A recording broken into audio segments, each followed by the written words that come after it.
Sam Seder on the Majority Report, on the phone. Ladies and gentlemen, want to welcome back to the program the former co-host of Break Room Live. Apparently been up to some other things over the past 5 or 6 years. Marc Maron. Hello, Marc. I always enjoy hearing your radio voice. It brings back such exciting memories for me, and I'm using exciting diplomatically. What, are you saying that my radio voice is different than my normal voice? Yes, Sam, I am saying that. Absolutely, I'm saying that. You know, I've noticed, Marc. I mean, if we want to just jump right into this and get rid of and avoid any of these sort of the salutations and the jibber jabber, I've noticed that as of late, your texts, when you return texts to me, that they're very curt and short. What's going on? Are you upset? I mean, what's happening? No, I'm not. I don't know text etiquette. Sometimes, everything's working at a very fast pace for me, and I just, lump in your text with a lot of the other stuff that's coming in, and I'm sorry if I've been insensitive. So you're really busy. Is that what you're saying? Is that your way of saying that you're really busy? I'm pretty busy, but I think I'm operating at a level of anxiety where every text seems like an imposition of some kind. So well, that's what I'm saying. Just you. That's coming through. No, I'm not.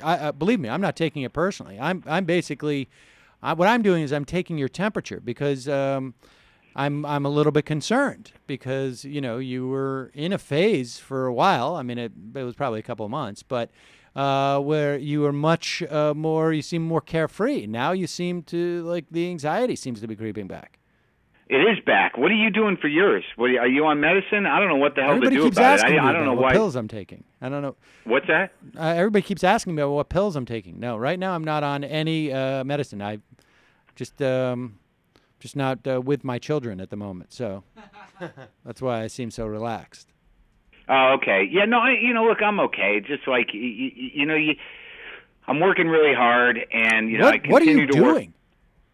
What are you talking about? What do you mean you're working really hard? Your show's over, your TV show, right? What are you doing these days? Well, I do the podcast, and I'm doing a lot of stand-up, and, I'm trying to, It's just 2 shows a week, though, on your podcast, right? It is 2 shows a week. Okay. But, but there's a lot of interviews that go on as well. And I've been traveling a lot, doing stand-up, and I'm trying to think about the future a little bit. It's like when you have a life like you have, which is, a life of responsibility to others. I think that that sort of is a good thing because you get out of yourself a bit. When you have my life, it's just sort of, my brain just runs away from me because it has nowhere to land, and it's sort of it's not tragic, but I'd like to reel it in a little bit. So even if I'm not as busy as you think I am, my brain is very busy, and it's not my friend lately. I see. You know that you ever read any Robert Stone? You ever read Flag for Sunrise? What was the other one? What was the Vietnam one? Are they all Vietnam ones? I feel like yeah. I started that one. No, would that help me? Are you telling me that if I read Robert Stone, it'll put things into perspective? Is this a self-help recommendation, Sam? No. No.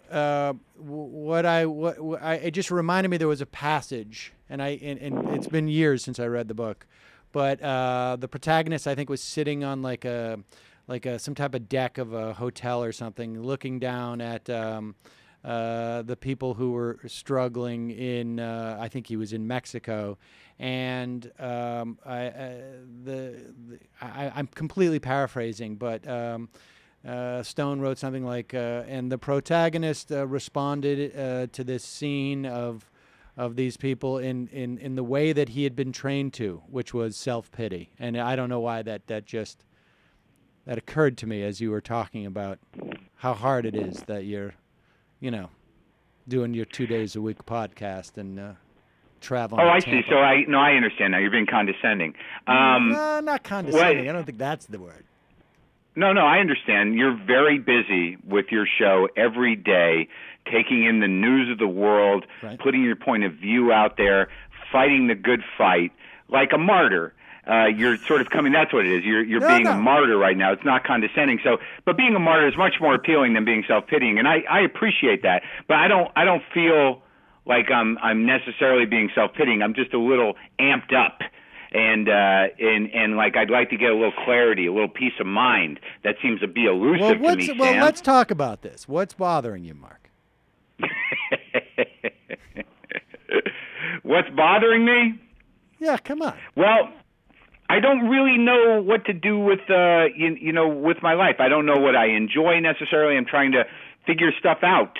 Like when you have a significant other in your life, or someone, at least somebody who lives in town, and you have children and you have things to show up for. A lot of that is dictated, and you make time for the things you enjoy. Like I'm literally at a point in my life where I got a lot of things going on, and I'm happy to be employed, and I'm happy to be, earning a living. But I'm 50 years old, and some days I'm just sort of like, well, what do I like to do? Why am I not doing that? And then I'll figure out something I want to do, and I'll be like, well, then I got to drive there, and I don't know if I can park. So is that really worth it? And then, that becomes a conversation. Then I don't go, and I'm like, that was stupid. Why didn't I go? They have valet parking, and now I missed that thing. See, this is what my brain does. Not really self-pity. It's just a cycle of self-flagellation over bullshit. So I'm just trying to get out of that loop and enjoy my life. Is that so horrible? No, that's not so horrible, but wait a second. So you're dating someone who lives out of town? Is that what I gather from that? I've been seeing somebody who lives, out of town, and it's a little difficult, and it's hard to know, how to handle that. All right. Well, I mean, come on. You have a girlfriend in every port, don't you? I mean, down in Tampa. No. Come on. No. Come on. No.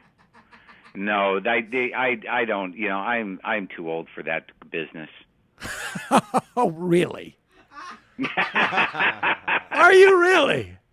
Wow, that's good for you, boy. You've really, that's. I don't want to make my life crazy, Sam. It's not what I want to do. Of course you do. Of course you do, Mark. Come on. No, why would you say that? Are you saying that whatever's going on in my mind is something that I enjoy, and that it's something that I do no matter what point in my life I'm at, because it's all I know, and it's where I generate my feelings and emotions and material from, and it's something I pay lip service to changing, but I don't make any effort to do so because it's what I'm comfortable with. Mm-hmm. Is that what you're saying, Sam? Well, I would add that I think you don't. It's not just a question of paying lip service to changing. You actively, I think, maintain that. I mean, that would be my thing. That would be what I would. Look, all I want to do is maybe run 2 days a week, maybe do a light workout 1 day a week, and I think everything will change. I don't have to eat the way I do. This is like Fitbit. So Are you going to get a Fitbit? I don't know what that is. But and then recently I've been I'm like, wow, I'm really out of the loop politically. So I picked up that Henry Giroux book with the complicated title, and I started reading the news more diligently. I haven't started listening to your show, but I hear it's very good. Well, I was going to say, why pick up the Henry Giroux book? Why not just listen to my podcast? That takes time, and I'm busy thinking about me. So. See, this is my point. Like, you see, you're talking about you've got you all trapped in your head and you're bouncing off, but you could just put in your earplugs and listen to the show. Okay. Would it make you feel better? Yeah. Would it be an enticement to you if I could tell you that I know what the reaction you'll have to it is? You'll be upset that you're not following the news and that Sam is, and then it'll go back to you. Well, I just have to figure out, how do you get your show? Right off the website, right? Well, you don't have my app? Do you not have my app? You don't have my app, do you? It's a free app. Okay. So what? I just do it on my phone? Yeah. Oh my God. Okay, I'll do it right when I hang up. You know what's really stunning? Is that you haven't even. I mean, this is And look, if we're going to work on this whole thing where you're going to get out of yourself, even if it's we know that it's really just temporary, right? You never even asked me what happened with the radio show. I heard little things. Did you tell me about it? I'm sorry? I don't think you told me about it. I think Brendan told me about it. Did you tell me about it? You did terrestrial radio for a little while? Yeah, no, I told you I was doing it. I mean, I'll go back to like right now. I've been very busy. I'm sorry. I just, it's hard for me to. Like, what have you been doing? That's been so busy. I mean, what were you doing when you did your show? Like, okay, so you're traveling, but what are you doing today? You're just hanging out, going to coffee shops, talking up to the baristas there, right? And I got to perform for 10,000 people today. I'm driving myself crazy trying to put a wait, set you got together. a 10,000 person? Yeah, I'm doing this Oddball Fest in Tampa. Oh, it's I'm a doing festival. An outdoor amphitheater. Come on. What? Come on. What are you talking about? Oh, it's an outdoor thing. All right, it's a festival. It's not like a theater. No, but it's like I've never played for 10,000 people outdoors. Yeah, but I gotta who else figure is out going what on? works. I have Is it no just idea you? what I'm walking into. Is it just you? No, it's Jeff Ross hosting, and then Yeah, Brent they're there to Warren, see me, Jeff Ross. You know that. Reggie Watts, Hannibal Buress, Aziz Ansari, Chris Hardwick, and Louie. Okay. Oh, okay. All right. All right, so come on. What? Like, well, it's not like people are going to like, if Marin's not good, I haven't got my money worth. No, of course not. But I'd like to be good. I'd like to, No, of course. it's a new challenge. So you're asking me what I'm doing. I'm driving myself a little crazy trying to put a set together because I'm a professional comedian and I want to do a good show for 10,000 people. All right. And that takes work.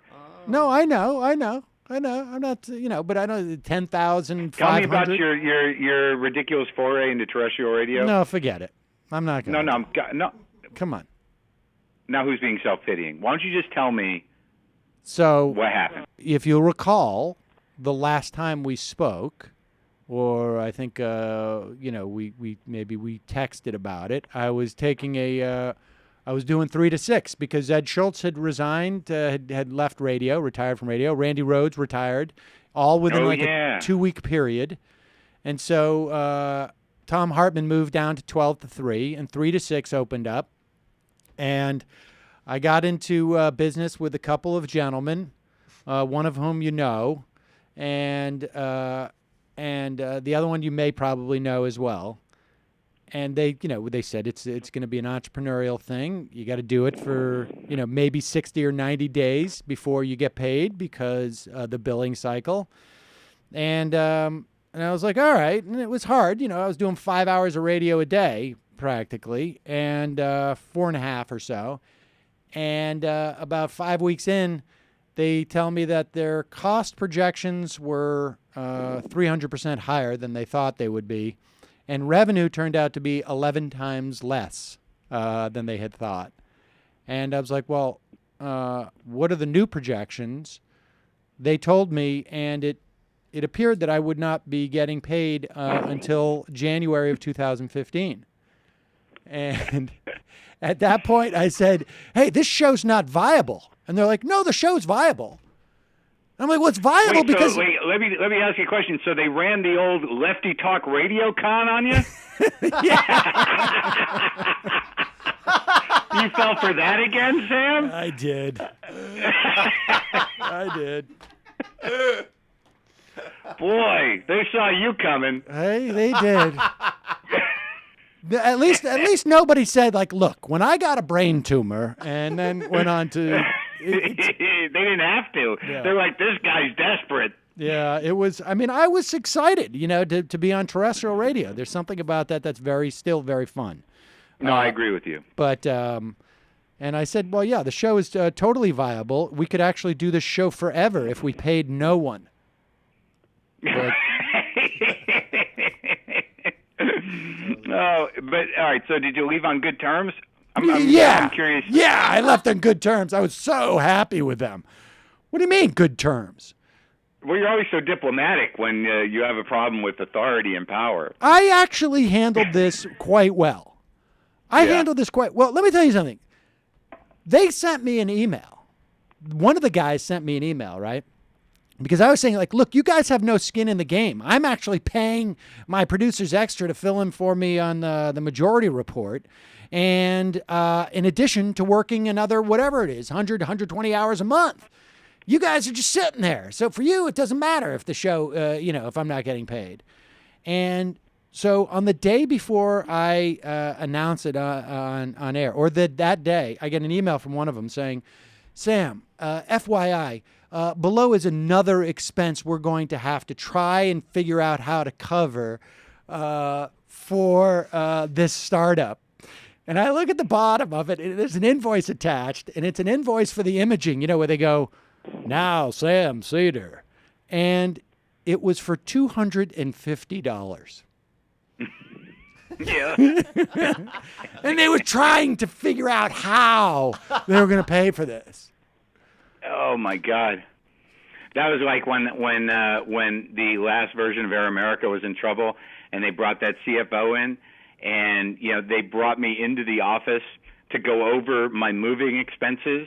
They had given me $5,000 to relocate from Los Angeles to New York, and I didn't relocate. I had the apartment in Astoria, but it was empty, so I just got the stuff I needed to live there, and which included pots and pans and a television, and it was my $5,000 to spend however I wanted. So they brought me into that office to make this argument that we gave you that money to move here, not to just buy a bunch of stuff for your apartment. And this is when they're going down the drain. So what was my argument? It's like, you're right, I should have just relocated here entirely because this is going so well.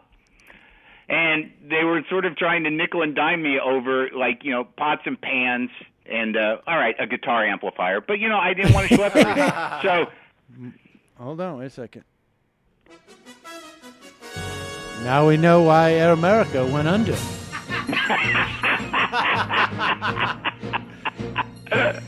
It's only taken 6 years of intensive investigation or whatever, 5 years. It was that guitar amp. But I gave them that money back for the amp, and it was only like $350. That's unbelievable because they were looting that place. Those guys were looting that place. But be that as it may. So wait, so what's next? What's next? Let's not. And the thing is, I was going to be on. I was finally going to get interviewed in the garage that week. You remember? I was coming out. Sam, let me explain something to you. That's going to happen. We can do that. There's no panic. And to tell you the truth, the last season of Marin, we had broken a story that was built around you and I. And when we submitted the stories, there was like another thing that was sort of inside, and and that one went to the side. But if I get a new season, I'm not just blowing smoke. I mean, I think that you and I could do a great episode, both of the podcast and of Marin, and I want to make that happen. And I'm not stringing you along. It just didn't happen, but. Hopefully, obviously the podcast's going to keep going, and that can happen. But hopefully we'll do. You never know. Really? Well, these things that there's nothing's written in stone, buddy. What's happening with the lawsuit? Anything? Dude, yeah, something went on. Yeah, hell yeah, it did. You didn't see all that stuff. I know Gaza and Iraq is very consuming, but the truth is that they tried to weasel out of their suit against Carolla. Oh. Carolla's dumped $500,000 into this thing, and then all of a sudden Personal Audio releases a statement saying, we want to, retract our suit, but I guess with prejudice. Against Carolla because these podcasters just don't make the money we thought they did. So they drag him into court. They go through a disclosure process, but this is just their way of weaseling out because the EFF already filed the re-exam, which is going to fall against them. Carolla's been fighting a good fight, and people have been helping him out with that. And they basically want to say we're not going to sue you now, but it's without prejudice. Am I correct? When they can do it later. So they left that in there. And he's like, well, no, I'm going to countersue because I'm already in this thing, and we want to kill this patent, and you can't do it without prejudice because that just means you're going to come back around whenever you feel like it. So it was a pretty amazing thing that they tried to weasel out and move on to bigger fish. But we've all sort of supported Adam to continue fighting and move more money towards the defense fund to countersue and kill this patent once and for all because it's an extortion racket. So those were pretty big things. That was a pretty big turn. Oh wow, that is a big deal. No, I hadn't been following it because what's that? I said I missed that too. Yeah, Matt, who's generally on such things, missed that as well. Yeah, no, it was. I did hear about Mangria, though. Apparently, Adam Carolla is selling his own Mangria brand of wine. Yeah. Look, the issues with who he is as an entertainer and politically and what he sells to his people is, I understand all that, but no, but, I know. He's fighting the good fight, and he's protecting the medium, and I appreciate that. I do. Yeah, but I don't drink Mangria, and I frankly don't know who does, but he. He seems to do okay with it, and Joe Rogan sells kettlebells. But these are their people, Sam. Kettlebells? Kettlebells are cool. What are those? Yeah, they're like this Russian weight. Like it's like structured like a bell basically, and it's like a free form weight. Never heard of it. Never heard of it. That's a legitimate thing. Yeah, you seem to be out of loop with some pretty important stuff. I didn't. No, well, the thing is, like, we don't in the politics podcast business. You don't have the audience to sell, to build a winery and sell that, or sell, barbells or whatever. But we occasionally, we don't really, we occasionally. The beta male. You're in the market of aggravated ideas, Sam. That's where we have something in common still. What's that? Aggravated ideas. What do you mean? You don't listen to my show. Look, you don't listen to the show, so you can't really judge. No, but I get an aggregated news dispatch every day, from a mutual friend of ours that and what? What are you talking about? I get like a package every day of the news, and I know what's going on a bit, and I haven't really been getting into it, but you never know when that's going to happen. Oh, is he sending you that? Yeah. Oh, I want on that distribution list too. I know exactly what you're talking about, and I want that. But I'm not talking about that. I'm talking about my show. I'm saying you don't listen to the show. No, I'm going to start listening to it right now. Go listen to the Rick Perlstein interview yesterday. You'll find it very interesting because it, is about 73 to 76. Okay. All right. I'll listen. I'm making note of it now. I'm writing it down. Get the app and download it. All right, I'm going to do it. I'm going to do it all right now. So you having fun? Have you run into Louie down there or what? Haven't done anything yet. I got in last night, and I went out and had Cuban food with Jeff Ross and Jeff Wills and Brody Stevens and Chris Hardwick. Do you get along with those guys? Do you get along with like Ross and Hardwick these days, or what? I do. Yeah, I get along with them. It comes and goes, but the core of it is in place.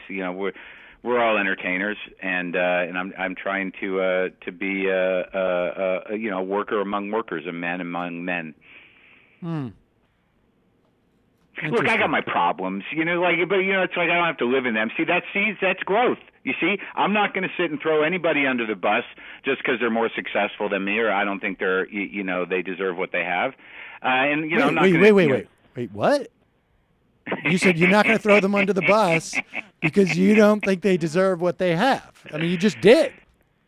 No, that's the old Mark, and it was really just me trying to be funny. I get along with everybody right now except for myself. Okay, that's fine. So how's Jeff Ross doing? Is he doing good? He's good. Yeah, he's Jeff Ross. He's like, I just interviewed Bob Newhart. The thing is, like, it's show business, Wow. Yeah, I spent 2 hours with Bob Newhart at his house the other day. Yeah. And did you make him hold the phone to his head while you interviewed him the whole time? That's very funny, Sam. Thanks. No, it's very funny. It's very because he does a phone thing. That was good. Take a shot at an 84-year-old man. That's who you are. No, I'm not taking a shot at him. I'm a huge fan of Bob Newhart's. Look, you go back and listen to the tape and tell me that wasn't a shot. So. But that'll be up Monday. But then I started thinking about show business and about, like, when you talk about Jeff Ross, Jeff Ross is he knows exactly what he does as a performer. He's found a niche for himself. He's like classic showbiz in a way. What I always say about Jeff Ross is, the end of The Shining where, they zoom in on the picture from the 20s and there's Jack Nicholson and the butler says, "You've always been here, Mr. Torrance." That's how I feel about Jeff Ross in show business. All right. Now, where would you fit into that movie? I'm not clear on that. Someone's going to have to make that observation.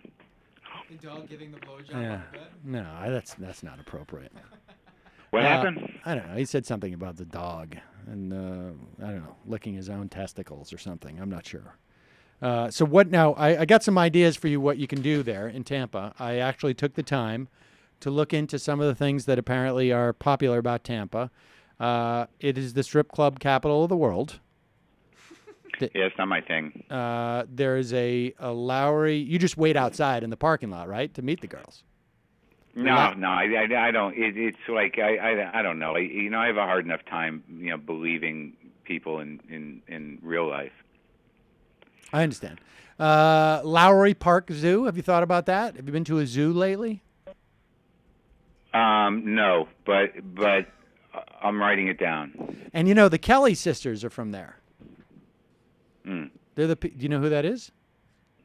No. They're the ones who got David Petraeus in trouble. Oh, do you have their number? That would be a great move. So what's happening? Is the show going to get picked up or what?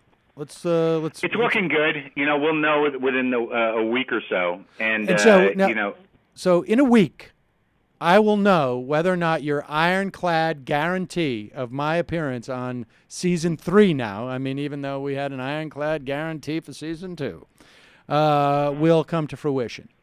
I want to do it. I really do. I'm not just dicking around. No, I know. Hilarious. I know. It's completely out of your hands, right? I mean, the show's only called not completely. Marin. But, it came down to the wire. But like I said, I want to do it, and I'm not, Well, let me say this, Mark, all right, just so that we can end this on a note that's not going to be uncomfortable.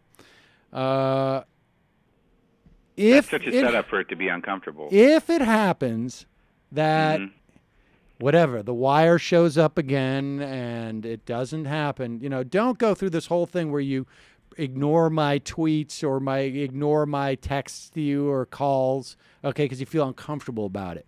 That was the most offensive thing about the whole thing. What happened? Well, it's like you wouldn't respond to anything that I was until basically the shooting was over. So for 3 months. Oh. Yeah, I was busy. I've been busy. No, I understand. It's a little bit immature. You're right. I should have manned up to it and just said, look, the story that it got backburnered because nobody trusts you as a performer. Right. And yeah, you're right. That if someone Googled your history in television and said, "Are you sure?" and I'm like, "I am," and then literally the head of entertainment in the world said, "We can't do this show." And the head of entertainment in the world is involved at IFC? Are you serious? He's involved in everything. Eventually it all goes back to that guy. All right. He's a very old Jew. Marc Maron. No, look, you're right, Sam. I'm sorry. I will be in touch, and I want to do this, and I love talking to you. I know you're going to be up in New York. We have great chemistry that everybody enjoys.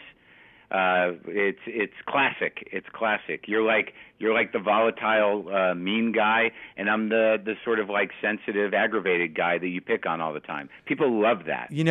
There's a lot of people now staring at their iPhone or their Android because of our app. They're listening to the show on their phone, and they just have this quizzical look on wait, wow, I just misinterpreted that whole interview based on the way that Mark assessed it. You follow what I'm saying there, buddy?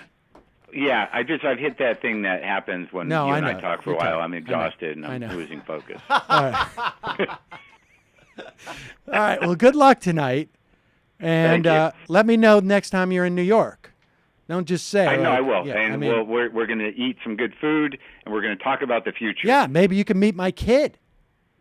I want to meet the new kid. Yeah. That you've been hiding from me. Mm-hmm. All right. I will, Sam. I'll be a person. I'll be a friend. All right, buddy. Whatever all right. Good luck with the show. I'm going to get the app now. Okay. Bye-bye. All right. Bye. Give him the address. He's not going to get the app. No way. Are you kidding?